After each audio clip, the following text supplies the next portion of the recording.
Tosumienu abo apemu higher pent radio 100.1 FM Yokuma say asokwa Pentecost House. Kaseyimo and summon dear edi emu akotini bi and say Asantimera otunfo say to Tosumienu what in anu disem at the football comment me who saying some otuni nice simono na nu disemo or de akoma or mampeni John Dramani Mahama ewo Jubilee House. And the Supreme Court echo asetina at the fact pandai abaton pesua so mrashebe dwakonya yankoto was say abato na High Court what Malaysia se wonkoto no montwen sense munso mansa nipa bi amanyofo bi akasa de afa won sanso na ononyafo Matthew Pandam ono so na lawyer for akasa de afa ensemu yi eho Kwame A+ Gomwa Central Mra Shebedwani was one no cry de kanonko nanka ye ni presidential term limit bia esan say so the limit atuo edema obia oba no onimsem wonfie miensa wonfie mienu enti mfie mienu so meni akwanya bia bi mtie ne mame sesa de metimi na de betimi ahwe me enti ono nko ade nka term limit enyi emfa emfiri honomo Arisha wachese rubber ehun akwatwe enam so ema emfididwuma wonom ede rubber ye adwuma wo maimugua na egu adwumayefo yi na yeyi wonom adi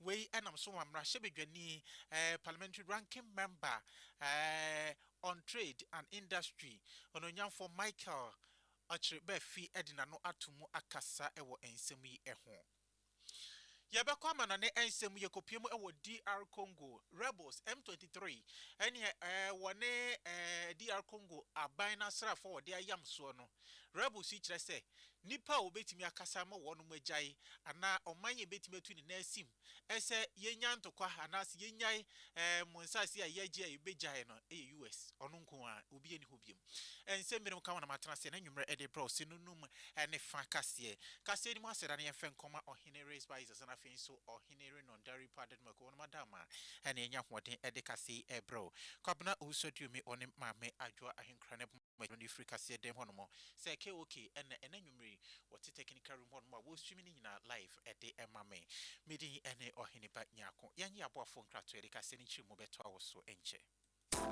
Midofo amini ho grow. Na say die oduane ni dano ayesronko. Ani oniwa. Oheneba Spices abefi. Aduane de ayesronko. Oheneba chicken seasoning. Se wo tutu, wo chi ama wo ye akokɔ nam ho bobia. Fakakra som. Froye mi. Oheneba stew seasoning ba mama jeta. Jollof no. Oheneba jollof seasoning ma no hwam no odew. Fried rice nkra die. Oheneba fried rice seasoning ma no frida frede. Aponchin kakra no. Me do Oheneba go seasoning ye. Asam no se niwa. Oheneba seasoning powder. We want beef, shrimp, noodles, any de kekeka. Anu so de aduane no hwam no den. Ubedie dibio. Enti obapa. Oheneba Spices abama yen. Aduane no aye de efise. Ne die nenso. Aye de. Oheneba Spices. Hey, I will go with Romo at a phone for 020-780-5398 and now 0244-525908. FDA Aji Edudian Kratui Atum. Arisha mawakwa bare bakase no so afi yemfa ensem ni nchiremu yemfa entoa woso Asantimera otikokoso na otumfo osetutu otoso mienu etu ne nai edisi boko ensem ni mise wode nai ebesim na watimi aka ensem no ama asumdwe anase wode nanudisem aba akwakoma omampani na ebra Asantimera etu ne nai esi mo no ene afanu ni nyina wofre wonom ene obia ekasaye ene ebnan mechire December boss me ne detoso edunsian na Asantimera otikokoso na otumfo se tutu otosumie no wakopiem e Jubilee House a wodi na no disem akwakoma omampani John Dramani Mahama na kotoko hene ekasa no ena wode eto eye omampani anim ese we enya atemuo na mekobuye na emom eye intemginafo anase intemgina anamo na metuye enti we enya atemuo a mede ba se mebueifo anase we na adibem na emom anudisem a mede ebra wi eye nokware nsem trodo a mede me na isi mu sentemginafo no mehuye enu nti wa wo ye omampani mede mawo se wo ho report na wo kenkan a sadia wonso eye wani so fe anamo a wo bepese obetu no eno ejina wo so enti omampani eno enie we eye otekokoso asantemera na otumfo ositutu otoso mienu nene. Grace of God, we are able to assemble here this morning for us to present to Your Excellency the report of the mission you entrusted to us. We present the report for your kind consideration, whatever action you and your government consider appropriate. Before dealing with the report, you will permit me, Your Excellency, to thank you and your predecessor for the confidence reposed in me in entrusting this delicate matter to me. There's nothing more grievous than the peace and security of the land. Like I said, it was a mediation. It was an arbitration, and I'm not here, as I said, to say that this one was wrong or this one. I'll present the facts as they are, and that's what it should be binding on all of us, whoever is there. I've spoken to before I came yesterday, I was on the phone with my brother, the Nairi, explaining the circumstances to him in terms of the decision I took. And I have spoken to the Oheneba, taking time all these periods to be speaking to everybody about it. Asantemera otekokoso nana otumfo ose tutu a wotoso mienu nene ena wotiye no wada omampani John Dramani Mahama ena afenso omampani dada nana dodanko akufuado ase ese wonum enya ne mu arehemu ema woja eye ensemi ema ne se wontu nan fensim na wonka enti wade enase enso eko edema aman empanifo mienu yi. Afei ene Supreme Court eko asetena edifa kwandai ensem no eho esanse na Tamale High Court edikan ahyese aba wonum etoye edifa mrahye ne ho no yentwam wetwam enti enafo aduasantem abato commission abato dwumaku wonum enhwe so betutu niam no wansan koto abafoforo ewo kwandai abato mpasua so eye mrahye no ede we nam so ema kwandai mrahye bedwani na no te akonwa so no nyamfo Matthew Nyandam watabri nsem na lawyer for edikodan Supreme Court say Supreme Court enhwe na wonkyere mu esanse ebere krampo a abranti ye wugina NDC amanyeko ni dimu ede asem ne kopie court no kra na che onni tumi na etwam eni senkasa abere no kra ena nanka wode eko hafe wasande akwakodan eye appeals court na no ena ne Supreme Court eko asetena no wotena ase Supreme Court nsem a wode eba ye ni nyina ene say Electoral Commission so oboduam twen abana High Court chese munkoto okpandai no muntwentwen so afei eye ononyamfo Matthew Nyandam wono wa lawyer for afei mun serve owura na wogina mu ewo NDC amanyoko ni dimu epre emrahye bedwa akonwa no afei ono nso muntia ne nan so sei ena mode akodan court na se court ehia won so wonom enim anase won disem enti sei ena asem akwakosie eno achi no 13th January 2026 Supreme Court ebesan atena asem no eso enti ekoya na chese sisia no pandai elections rerun na enkaeba so 30th December nya amaso ye twen Supreme Court seni Supreme Court ebeka say monsan monkoto ana mamunkoto biem yankokan dada no ana me yankokan eno ebi free Supreme Court wono mo ena ede aba na Supreme Court ede atemu eba ye ena lawyer fo a wono ejina mu edema ononyamfo Matthew Nyandam MPP amanyoko no baako ene ononyamfo Fatimatu Abubakar kane na wono ye osoafo a ohwe amanebo ensem eso wosan lawyer ni mapa ma me Fatimatu ekire se no kwasem Supreme Court ensem a wode eba ye no ne kwan so eno no wonum som wonum anije ho esanse no wonim se emra no na eba bekasa umientie ma me Fatimatu Abubakar. Main or the substantive case, which is the application for an order of certiorari from this court seeking to quash the judgment delivered by the Tamale on the 4th November 2025. Also, the Honorable Court has ordered that we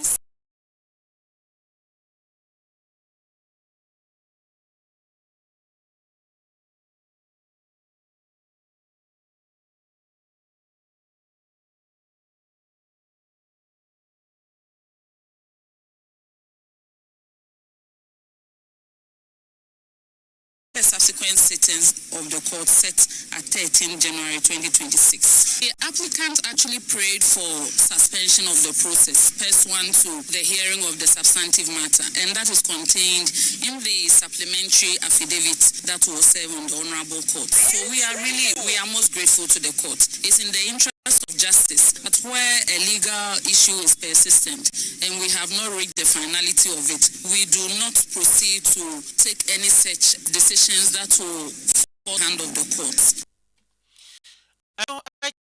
Haruna Mohammed, one deputy general NP Amanyuko no, or just one of the walk court or no him say Mrapa and the walk quality and say when him pass one more day and some no a back the Supreme Court editor and a while was said that Nani edge home. For me, I am not surprised because I knew I am coming to listen to the law and the law actually play its own course. Because we are very minded with the processes that we filed in court, we have said that we had some processes in court. We had the appeal process. We also had an application for a stay of execution. We also filed a case in the Supreme Court by order of certiorari. We also filed a supplementary affidavit by the order of the court to suspend all activities. So with all this particular process, it tells you that the MPP holds fidelity to the law and we are not doing anything in Pandai. We have heard unsolicited spokespersons from the NDC who were counting on how our people are campaigning and how they have seen the MP, Honorable Nyindam. He lives in that constituency, that's where he comes from, and obviously even if he's going to sleep in Pandai. So we are not campaigning. We know that the law will speak, and today we are very grateful to the courts for standing with the law, and the law must always continue to be the law. Na ensemi kwaso ebra Supreme Court kwa setena no nyamfo Matthew Nyindam ono ankasa oni ho nanso ne mfefo ne nafofo bi a wonom ye mrahye ewo edom kuma na fa ene wonom ekọ ho pa ononyamfo Dominic Nitiwu kane Defense Minister no ewo ho no bi sanso na ononyamfo Samuel boy sabre no so ewo ho no mo ebie na yebo edipini owura Same awuku ma woneza jofo kasa no wache se eyentem dodo nemom yani eso dia Supreme Court aka no eho eyentem dodo se yebeji yani dabi nemom no dia Supreme Court aka no yesom sa yani so nemom edura bia na mwanwa se NDC for one mum twin some edi kan de court no ye ba ha no wonom amba ha no bi wonom krampo na wo de asam na ba se hiom no ye hwehwom a eya ye huom we eyodunyanfo Same awuku.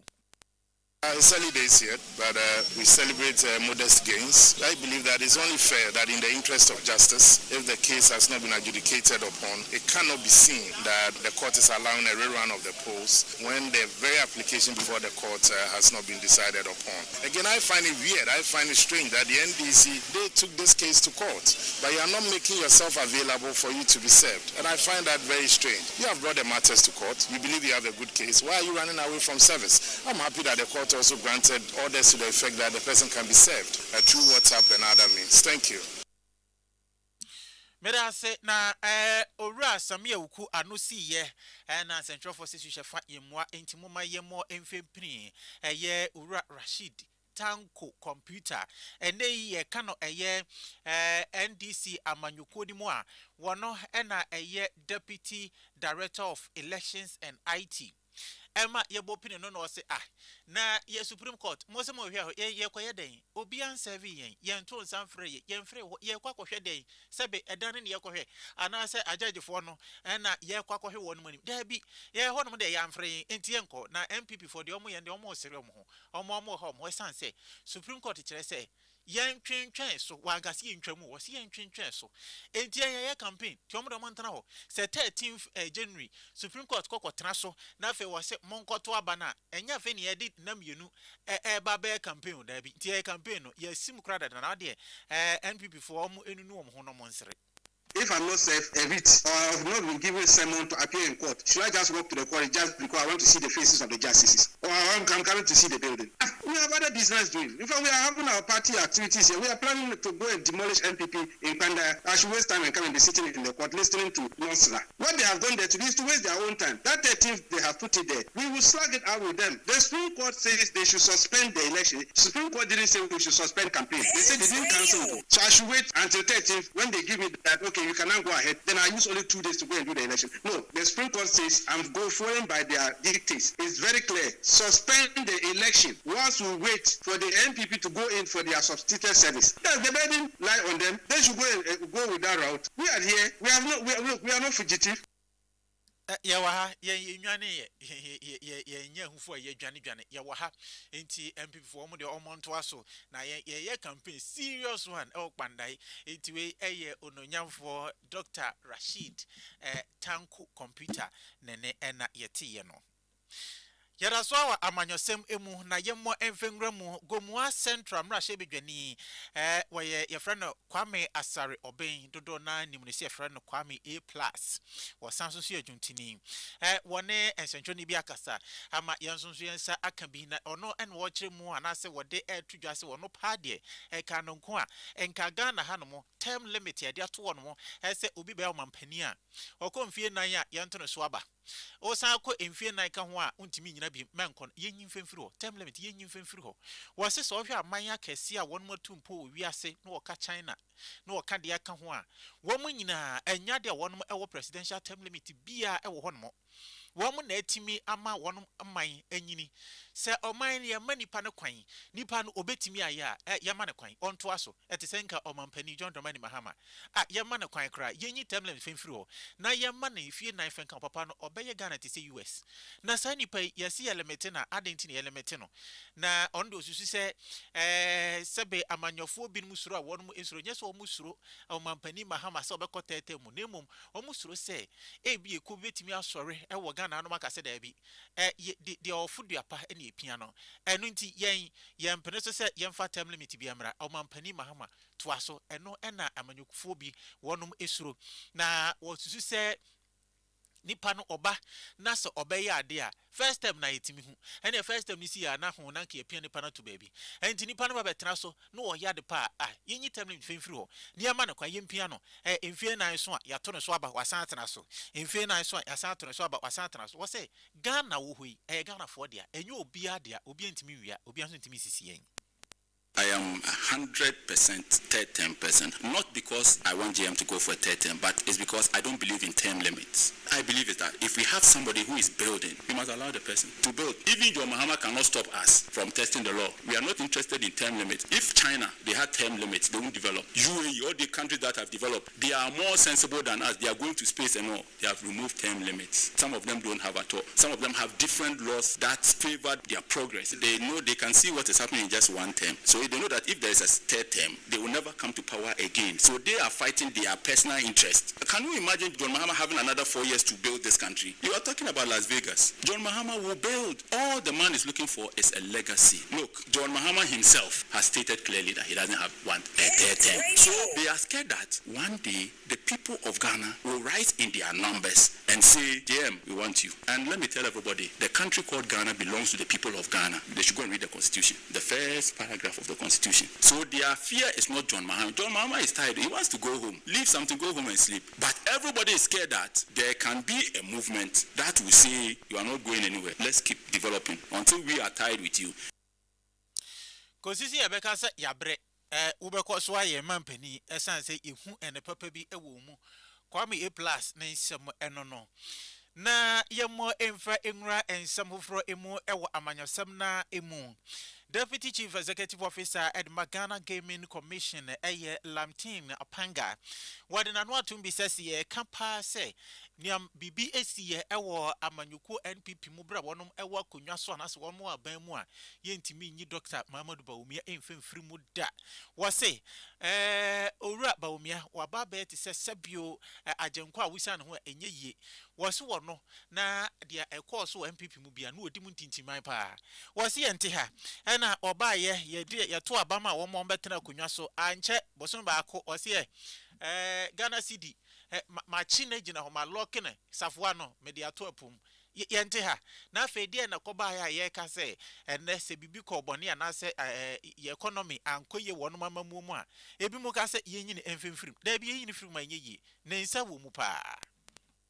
For me, I think that there is no surgical operation that can ever be conducted by a doctor or any of his colleagues to separate Baumia from the governance. No surgical operation. You see, let me take you down to history. Immediately, MPP won the elections. A few months after, he said they had locked the dollar and given the keys to the IG. Who said that? He told the whole country and the world that he has locked the dollar. And at that stage, we know that we are cruising into a good economy. A few months after, we saw the senior minister, praising Baumia for the performance as the economic messiah, the economic whiz-kid who has changed everything. Then not long after, Ronaldo himself said that because he knows his inefficiency in managing the economy, he brought Baumia, who is crack economist, to manage the economy. And nothing changed. Mind you, a few years after.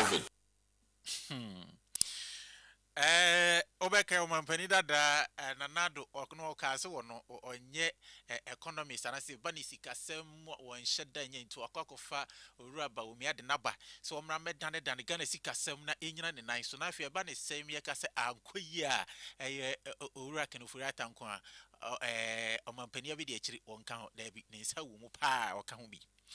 Wachasa rubber ehun akwatwe ewo omai Ghana mu ama emfidi dwuma wonom ede rubber ene di dwuma na so wonom edi rubber hu dwuma kwa na wokofom dwumayefo yi ha ene woyi wonom adi contractor wonom ene amanone enyuma kobi wono eno so twa ene yetwetwam ononyamfo Michael Ochiribe fi wono eye parliamentary ranking member on trade and industry wasan ye mrahye bidwane de momamfo wonom ewo New Dwaben South wachasa no kwasem ensem no sadia ekoso no sia ampe na Masibre anase benifo anka wo hwe ha hadwen person se enkrofo adwuma na ehwere wonom saa nso na adwuma ehwere wonom a na je sa ban nso eto wo se wonu tuade ma ban anase sika a ban wo se onya de free rubber industries wo wono nso onya.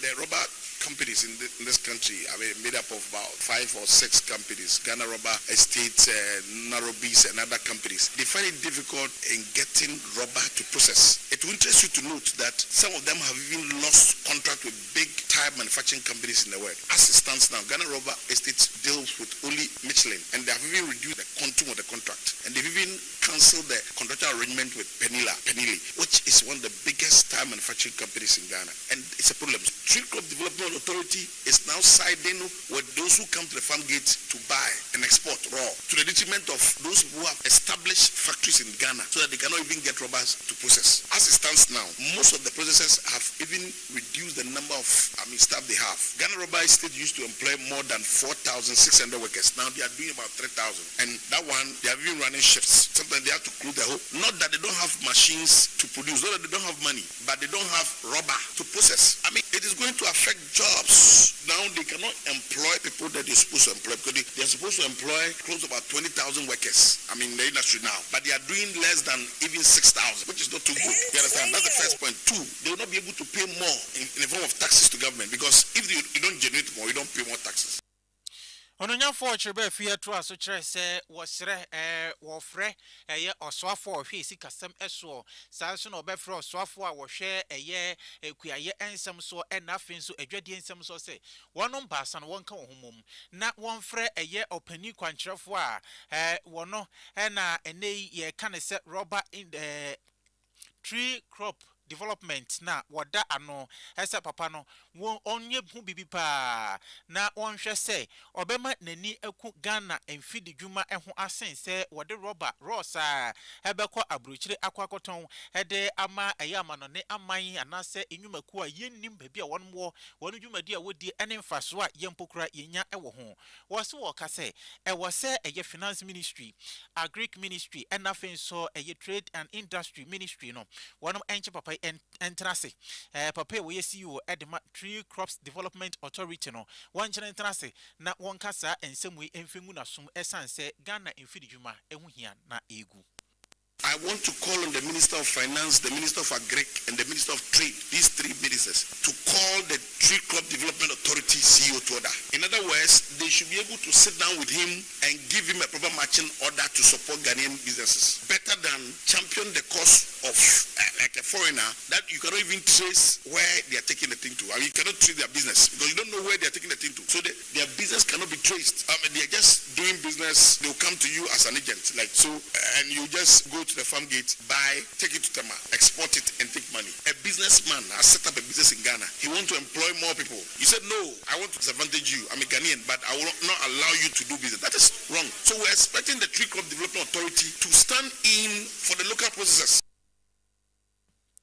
Dabi untimi ntra Ghana na onka se Ghana ni a wabie mfidijuma a wofa Ghana fo adwumom wo mpene anase wo mani nyini dabi enti mawani enku Ghana mfidijuma ne ho na boa wonom Roberts ayede ekwama no ne Ross akokoton de nyade a eboa yen enti hwe na fama eye Ghana enwuma konfidjuma no na wonfe ni dwuma na Ghana fo enya dwuma nye na aban sunsu enya sika bi emfa emfrim wei eye ononyamfo eye Michael Ochre Bafi New Dwaben South emrahye bedwani eno no yentoa so na eku a wonom ede wofre wo ho unpaid nurses ewo Ghana ha wo kyerese aban ede wonom eka bosume be se edu afi bosume edu ba kuni wo ma ye adwuma ye ntua wonom eka enu nti wonom eje wonom akatua enye sapade a ene wo betinte sukoko anase te sukoko na wo tie na emu ebeye den owura Daniel Kwesi eje yi wono wonom anoboaboafo ewo Ghana ha no nyina wone ye sentwe ne kwabena usodumi etwetwe enkomo ema ne ditudwa wonom helpa na afi nso ha wonom efam esan eye wonom akatua ekobesa afini aban entua enfema wonom no yentie owura Daniel Kwesi eje nene Kuni a coalition of unpaid nurses and midwives. And of course, a nurse for a midwife for a buying the fire. It did start last year, December, the 2024 December. And I know the donor so started early this year until January 2025. Now, in fact, updating and the year. In fact, I was going to do back. The catcher was the actually company for 8 men and Sankai. But some about November 10.9. And only how and only use use. And of course, we are only using engagement with the Tree Mother Association, which are Ghana registered nurses and midwives association. We will kind a press conference before October. The 1924 Emma October and the Korea demonstration for seeing the Yabaku Tamarish and the Bayabaku from a demonstration next year. And a health minister and the cabinet approved this time and some family here are real and the India. Now, and some of the Baby can be November 8th. But before that, the payment plan at the back to how arrears 10 months now, another 11 months, how we move from to HM. Passing the G2 so to Sadia. And I know because November pay no buy. Even November pay the buy, and your members need none or month a car or month. Now you heard you sent a ministry payment plan at the back and November pay no HM. Now, so it is that payment plan HM.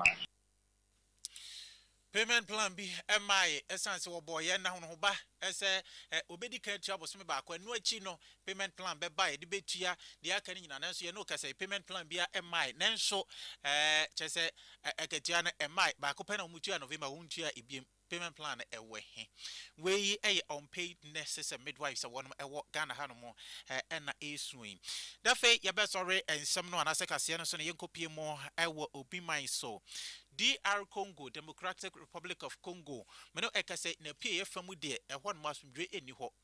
Ena no ye kan ho asem.